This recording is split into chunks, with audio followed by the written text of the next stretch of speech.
Imagine you're opening up YouTube, right? Uh-huh. And you stumble onto this channel with barely like 120 or 121 subscribers. Right, which usually means, shaky smartphone vlogs or something. Exactly. Sure. Or maybe just some unedited gaming streams. Hmm. But instead, you click on a video and you find yourself staring at a fully rendered 76-minute CGI sci-fi epic. It's just a massive disconnect, honestly. Yeah, totally. You have this subscriber base that could literally fit inside a local coffee shop, but they're producing output that rivals major, Hollywood production studios. It's wild. So welcome to another deep dive. Yeah. Today, we are unpacking this really fascinating analytical case study covering the journey of Loop Animation Studios. All right. This covers their work from roughly 2010 to 2026, and they're this independent CGI and multimedia sandbox based out of New Delhi, India. Yeah, and our mission today is really to figure out how a boutique digital art team is pulling off these massive feats. Exactly. And, what that actually means for the future of global media creation. Okay, so let's unpack this, because we really need to talk about that paradox right up front. For sure. How does a studio with, like, roughly 120 followers produce a feature-length film like Project New Earth? I mean, Yeah. that one clocks in at an hour, 16 minutes, and 6 seconds. Yeah. Or there's Zindagi Ka Satya, which is also over an hour long. Well, it exposes this fundamental shift in modern digital economics, right? How so? We're conditioned to believe that building these huge cinematic universes requires massive capital, like, a huge server farm. Right. Or hundreds of animators in a warehouse somewhere. Exactly.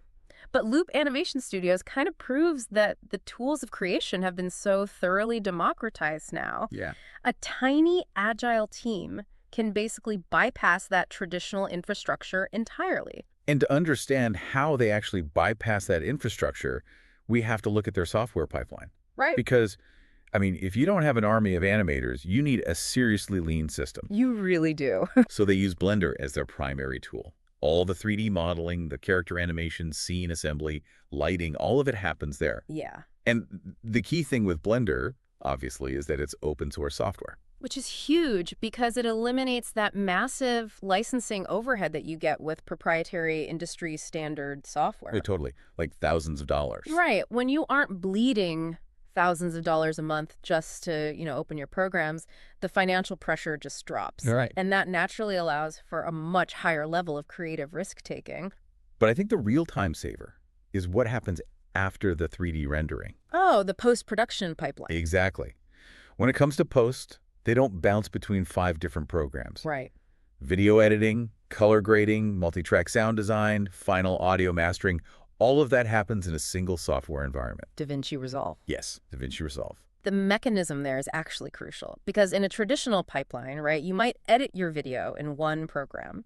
Then you export XML files, import those into a color grading suite, render that out, send it to an audio mixing program. It's exhausting just thinking about it. Yeah, and every time you move that data, you risk interoperability issues. Oh, for sure. Things crash. Exactly. A timeline might not sync perfectly, or you spend hours just relinking nodes and assets, but by keeping everything in DaVinci Resolve, it's a closed loop. Right.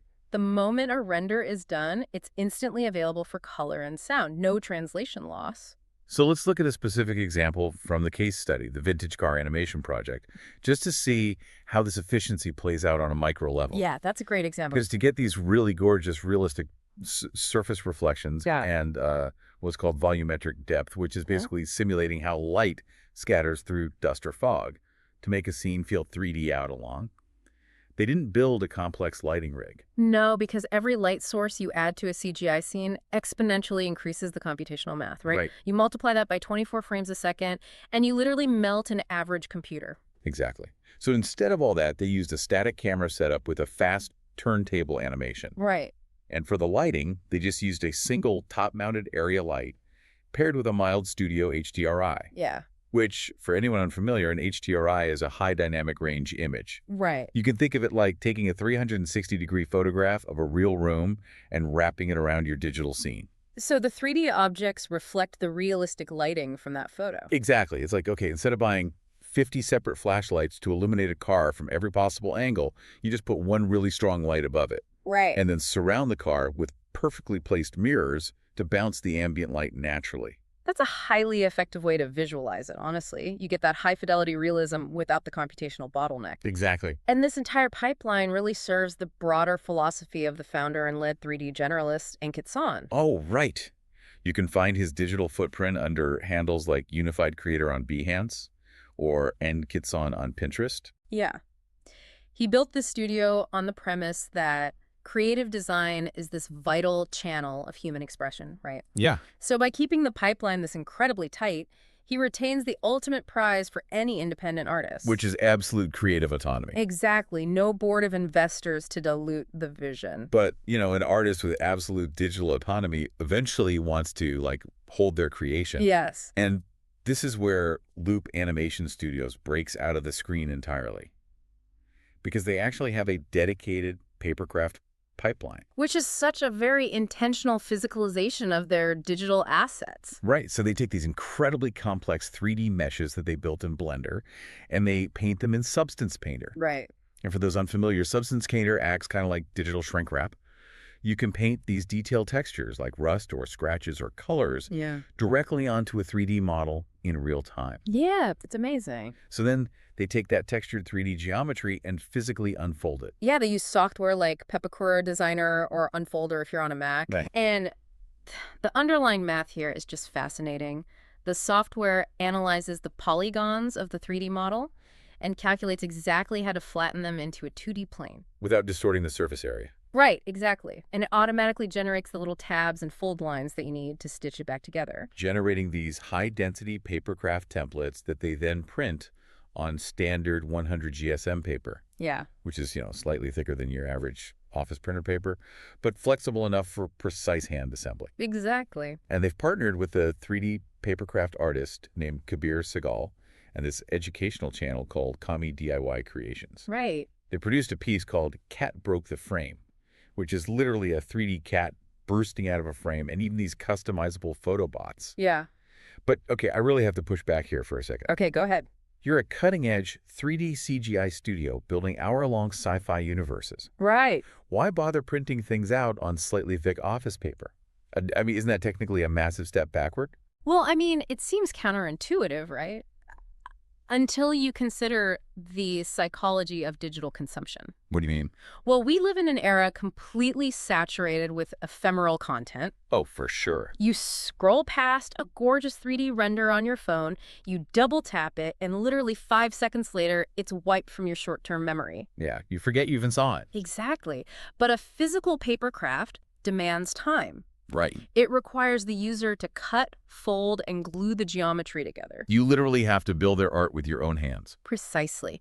It transforms a passive viewer into an active participant. Wow. By the time you finish assembling that papercraft, you have a tactile memory associated with that specific design. Yeah.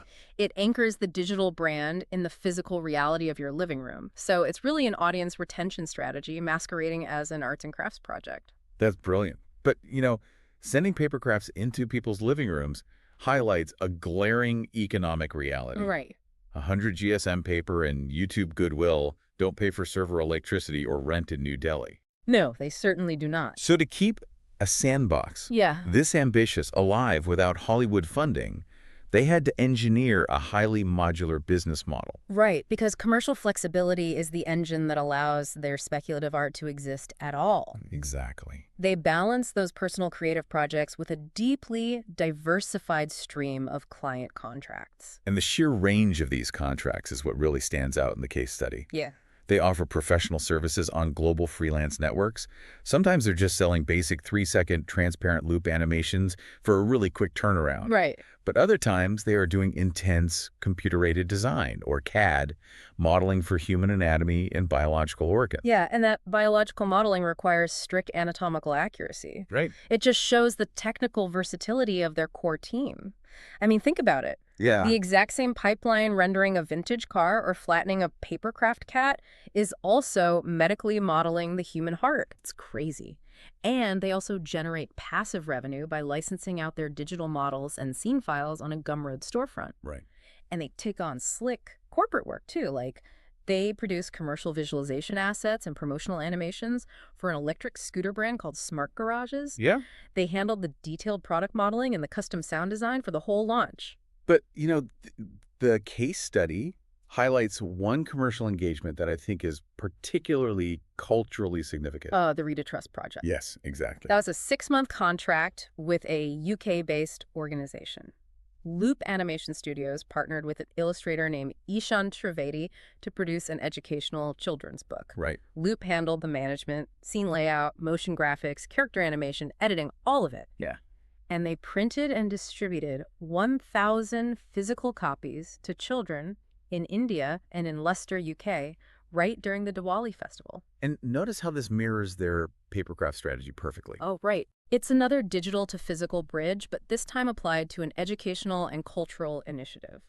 And out of this partnership came a concept that really completely reframes how we interact with mythology, the Diwali tree. Yes. They took the ancient epic of the Ramayana, which, by the way, is an epic that already features mountain-moving humanoids, flying machines, golden deer. I mean, it's essentially the original fantasy epic. It really is. But instead of just telling the story, they translated it into a living domestic tradition. They encouraged families to water and tend to a physical tree at home during the festival. And the brilliance of the Diwali tree is that it treats these ancient texts not as static historical artifacts, meant to be observed behind glass. Right. It treats them as active, evolving household customs. They take local, ancient cultural elements and engineer ways for them to just breathe in a modern, interactive context. Exactly. Yeah. So, okay, funding secured, right? When the commercial work pays the bills, it buys them the freedom to dive into their original portfolio. And this is where we get to the really mind-bending, long-form, speculative science fiction that they release as animated podcasts and conceptual films. The thematic depth here is intense. Yeah. They use the CGI sandbox to explore these deeply complex philosophical questions about technology, biology, human agency. Let's look at Project New Earth, the 76-minute epic we brought up at the very start of the deep dive. Right. The premise draws on a decrypted Majestic 12 file. The core concept is that 98% of human cells contain a dormant biological lattice. Right, lattice that functions basically as microscopic quantum antennas. Yes, and these antennas are constantly transmitting our telemetry to a lunar relay station. Yeah. But the catch is what happens when we get too advanced.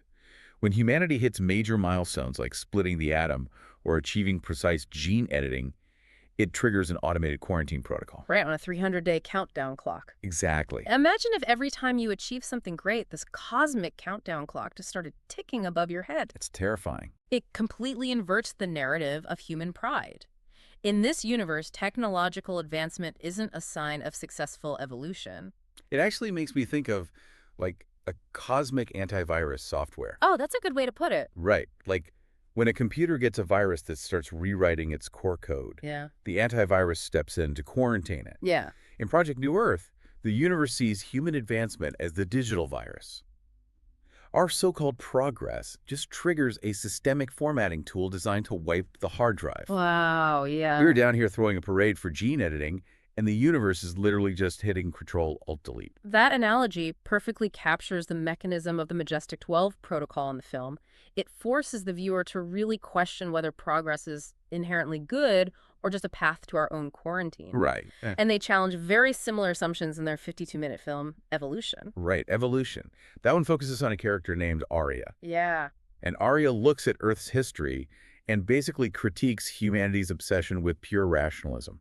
The argument is that relying solely on empirical sight, like the belief that just seeing and measuring the physical world is enough to understand it, without any empathy or relational connection, nearly destroyed the planet. Yeah, it urges a trust in internal connections and shared realities, which is a really heavy critique of the cold detachment of modern science. Definitely. And the script pairs this philosophical argument with this wild sci-fi concept regarding a forced solar mutation. Oh, right. An alien frequency is introduced that turns human skin translucent. Yeah. And the mechanism here is that by turning translucent, the human body can absorb sunlight directly. So because people can just photosynthesize their food like plants, it completely eliminates the need for agriculture. Which is huge. Huge, which in turn eliminates class divisions, hunger, and warfare over resources. But that poses a profoundly dark question for you to ponder, right? Right. Do human beings have to be physically rewritten at an atomic level to finally stop killing each other? Yeah. If the only way to achieve peace is through forced biological mutation, What does that actually say about our inherent nature? That is so dark. And I mean, it doesn't get any lighter in Genesis Protocol. No, it doesn't. This one is a multi-part animated series centering around the Global Superhero Academy, or the GSA. Right. And the GSA acts as this absolute governing authority over superpowered teenagers. Yeah. But when these teens turn 18, the Academy administers a clinical chemical leash, basically genetic suppressants that strip them of their powers permanently. With the institutional justification being that this restrictive control is the only way to ensure a peaceful, predictable society. Right. Because you can't have superpowered adults running around if you want structural stability. Right. So the protagonist, this teenager named Samra, sometimes the case study refers to her as Sumera. She decides she isn't going to accept that. Naturally. She shatters the system, exposes the truth about the suppressants, and the youth retain their powers. On the surface, it sounds like your standard heroic victory, right? The plucky teenager tears down the corrupt, oppressive institution. Right, but the writing refuses to give you the easy, triumphant answer. Yeah, exactly. The resolution leaves you with this heavy existential dilemma. Right. By breaking the system, Samra unleashes absolute personal freedom for these powered individuals, but does reclaiming absolute freedom inevitably unleash unchecked chaos? The story forces us to ask this really uncomfortable question.